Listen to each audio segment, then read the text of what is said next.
All right, so I got the chance to sit down with Lee McGeorge, a entrepreneur, the founder of Truman Toys and Games Ltd, a company based out of UK. And their first product is a really unique and fun-looking product. So the product they're coming out with, what he's coming out with actually, is the one-man show, which in itself is pretty phenomenal. The product is called Audio Adventures. Think of it like a modern what were those things called back in the day? Like talk and plays, I think is what they're called, like play school, where you use tapes and books and stuff. This takes it a step further than that in a very fun and exciting way. So I'm going to go ahead and show you guys here. Over here, so I've got what you'll see here on the screen is his Facebook page on the right side of the screen. This is him, a wonderful man, awesome to talk to, great fun talking to him. Now on the right side here, you've got the Kickstarter page. So this is the product here. This is the Audio Adventures product here. You've got 3 games that are going to come packaged with it, I believe is how it's going to work. They got Psychotronic Mind, Hotel Secrets, and Bewilder. So you got 3 games that'll be packed with it, or it's going to be like a bundle thing you pick up for cheaper than you'd be able to pick up the game separately. The handheld here is going to be $50, about there, give or take. I think it's actually like 35-40 pounds, which translates roughly to $50 US. And then each game's going to be, I think you said anywhere from like 15 to 20 pounds, which translates out to being about $30-35-ish US, which isn't bad at all. It's really for anybody. It's for the blind, the elderly, the young, student, really the average day commuter. It's really for anyone. So you can think of the game as the handheld as an audio Game Boy, essentially what it's coming down to be. You have these 3 buttons here. You've got A, B, C, and D, and all of them are choices you make. So like for Bewilder is actually a game that we talked about quite a bit. And I kind of ran through scenarios because it was a lot of fun just to kind of be able to see how it works. So like in Bewilder's a child. She finds herself in a forest, and it's kind of like an Alice in Wonderland style or like a labyrinth style storytelling, where she'll see like a bug and she'll have to make a choice to follow it or not follow it, things like that. And if you don't make the choice, the game will make the choice for you. It's a really unique and fun idea. In fact, I'm going to go ahead and just kind of play you something here. I'm going to go ahead and here's where he talks about maze repairs, and he gives a little bit of idea of how it works. So I'm going to go ahead and play this for you. It'll play. Well, hello everybody. I thought today we would show you a little bit about how the games are made. And I'm just going to show you a little bit from this game. We have one of our third-party developers, a young lady called Amy. And Amy's very talented with her voices. And she did a voice that just made me smile the moment I heard it for this game. So I thought I'll play a little bit. And at the same time, it allows me to show you how the games are made. So we created a special software called Tapcoder, which is this one. And Tapcode, it actually stands for Truman Audio Player. That's what it was originally called before we named it Audio Adventures. But this allows us to code the games and simulate them. So but the important thing is, let's have a listen to Amy's voice. This is not what she sounds like in real life. So you choose to stand your ground? Very well. As per the rules of my bridge, I now give you 3 questions, which you must answer correctly. 1 correct answer allows passage. 2 provides a clue. 3 provides a little more. Fail all 3, and you'll be taking a long tumble off the bridge. Are you ready? Here is the first question. It may surprise you to know that a female deer is called a doe. True or false? I'm going to say false just because I like what happens when you get it wrong. Or D for false. Yeah, let's get it wrong on Press A. No! That is incorrect. Here is the second question. A slimy frog of pond-life kin will drink their water through their skin. They do. True or false? I want to say false. No! That is incorrect. Here is the final question. This may be wrong, or it could be correct. A spider is an insect. True or false? Our spider has 6 legs. Press A for true, or D for false. As it's first, I'm going to say true. No! That is incorrect. 0 is the score. Your mind's just too dim to pass my bridge. How about a trip into the abyss?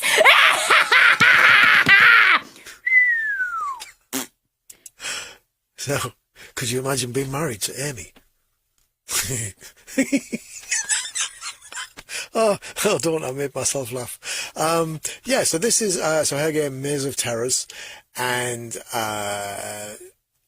we very quickly made up a concept box just to see what it was like, and done with AI art, and AI will always give human beings 6 fingers or spiders 6 legs. So this is the 6-legged spider game, but that's Amy's. We have a whole Lost in the Catacombs maze, and there's various puzzles, problems to solve, and as you've heard, sometimes some riddles, and get all the riddles right and you get given clues, and get them wrong and you get thrown off a bridge. So that was a little bit of one of the games that's going to be made available. I believe it's within the first quarter. So that was Maze of Terrors. Now, in the Kickstarter page, in their pitch, in his pitch, they do make mention of using AI art for the kind of the mock-ups. My understanding is that every one of these games is going to have hand-drawn artwork. It's going to be hand-drawn, professionally done. It won't be done with AI. It's going to be an actual artistically done, human drawn, or maybe even computer drawn, but not AI manifestation of the game artwork. This was just for marketing purposes. This is my understanding of the situation with the use of AI. So it shouldn't be something that's going to be used beyond the initial marketing campaign. This is available through Kickstarter, I think, for the next 6 days. They've already raised $43,000. They were only looking. He was only looking for $3,000. They got $43,010, which is awesome. So the preliminary aspects of it. So it's going to be primarily distributed through Amazon for now. When they launch in January, so there's going to be 3 games to launch, and there's going to be 3 more in the first quarter. I don't recall what those 3 games are. There's going to be 6 games to start, and then more games after that. It's going to be exclusively distributed through Amazon UK. He's gonna start in the UK, see how that goes, and then if he can generate enough revenue, he's gonna go ahead and then sell it in the US. He wants to do the US, Netherlands, Canada, US. I said that UK, and I forget what the other one was. There's like they want to do all the major, all 6 countries where English is spoken. So UK to start, then US, then Canada, then the Netherlands, and the other countries to follow. So they're going to keep the $50 price point for the system. You can get a single charge. You can get a week out of one charge, which is pretty cool. It's got a headphone jack in it, so you can just use it with headphones, which is really cool. Again, I mean, this thing's amazing. It has so many applications, you guys. It really does. And I believe the way that it's going to work is if you want to make a game for this thing, you just reach out to Truman Toys, reach out to Lee here, and I'm like, okay, what's your idea? And he'll send you the software to build this game. And then you send him what you got, and then, you know, maybe you guys will make the game. So,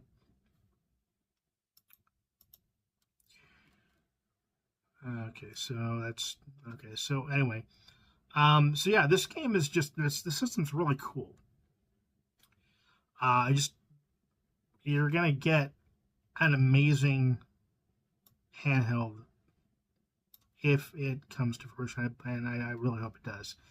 I mean, given these, I really hope this does well.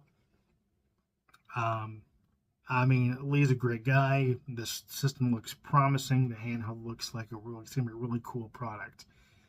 $50 price point, $30 a game.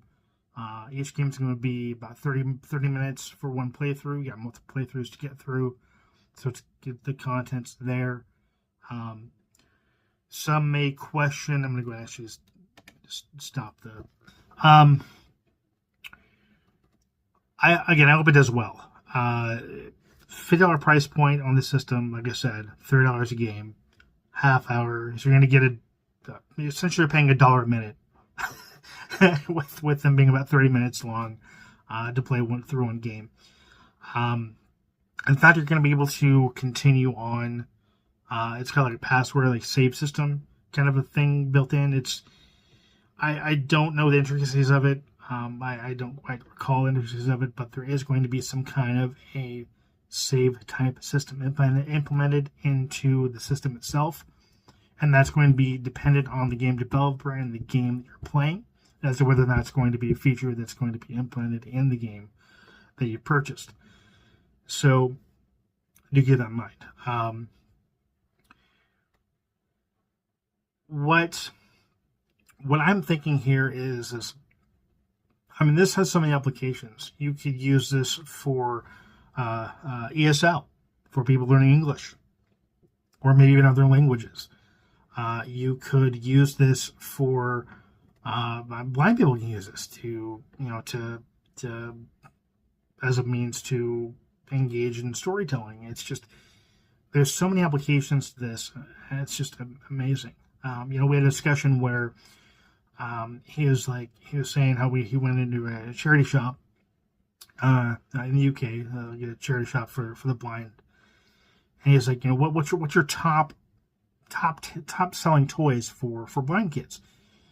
And they said a football, which I guess is a soccer ball, I'm assuming, with a ball inside of it that you when you shook it, and an over enlarged game of Scrabble with Braille on it. As cool as that Scrabble game sounds, that's it. That was all they had. So this could effectively change the landscape of gaming as a whole, really. It gives blind kids a way to play games like they never could before, with a level of interactivity like never before. It's going to give game developers that were always hesitant to make games. It'll give them another avenue to make games, in a whole new, unique way with it just being completely audio. And, I was sitting here discussing it with him, and I was like, I could see a Legacy of Kain audio adventure. I could see a Tomb Raider audio adventure game. There's just so many, you can go that direction. You could do, and I was discussing this also with Indie Gamer Chick as well last night. And we're thinking, you could get companies like Nickelodeon involved. You can get Scholastic involved. You can get the guys behind the Crypt Keeper series involved. You can make SpongeBob stories. You can do, Tales from the Crypt Keeper stories, Goosebumps stories. The list is endless as to the possibilities with this product. You could do interactive novels, like, the old school 90s Goosebumps books where you choose your own adventure and flip pages through. You could make an audio version of that.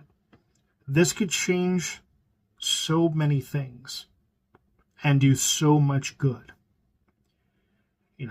I really believe in this product. I'm not trying to say go out and buy this product, go out and back this project, because I'm telling you to. I encourage you to look at this project. Decide for yourself if this is a project you want to invest in. You're going to be able to back the project after the Kickstarter. I don't know how long that lasts. I think that is up to Lee. But this thing, this Audio Adventures handheld can do so much. It could just change the landscape beyond anything we've ever seen, both in entertainment and gaming and in storytelling. It would give developers a new way to make games. It would give gamers a way to experience games in a whole different way. It would give accessibility, kids and adults that need accessibility features that maybe can't play games like traditional games, that would have a way to play these games just by pressing a button. It's 4 buttons. It's not that hard to manipulate the system, from my understanding, from what I've seen. I want to see this do well. And I want to see the landscape change in a very positive way. And this has the ability to do that if it does well enough. So if this is something you could see yourself using, if this is something you can see your grandmother using, if this is something you can see your children using, consider backing the project. It is a phenomenal looking project. I'm excited to see it come out. It's supposed to come out in January. Again, exclusive to Amazon UK to start, then the US, then Canada, and then the Netherlands and other English-speaking countries. I think there's 6 of them altogether. And then the rest of the world, if it does well enough. I want to see this go worldwide. I want to see Scholastic pick it up. I want to see Nickelodeon Adventures. I want to see Puzzle Games Mysteries. You could do a Scooby-Doo audio mystery with this. How cool would that be? How cool would that be? Or a SpongeBob adventure game, or or or hey, what about a Splinter Cell spy game? It would be so cool to see these IPs go that direction, because it's so unique. It has never been done before. This is a one-of-a-kind product. It is a niche that has yet to be tapped. This could be the start of something huge. Now, I do want to thank Lee tremendously for taking the time to spend an hour and a half with me last night discussing this awesome product. And I learned a lot, and made me even more excited about it. It's an awesome looking product. If you want to back the project, I will leave a link to Kickstarter in the description down below. I will leave a link to his Facebook page for Truman Toys. It's the only social media he has as of right now. And again, I encourage you to check this product out. Check out the project. Back it if you like it. If you don't want to back it, if you can't back it, or are unsure about it, at least share it. Share it with anyone you know, everyone you know. This could change the landscape as we know it. And that'll do it here. I want to thank you for watching. I want to thank you for subscribing. As always, until next time, take care and happy gaming.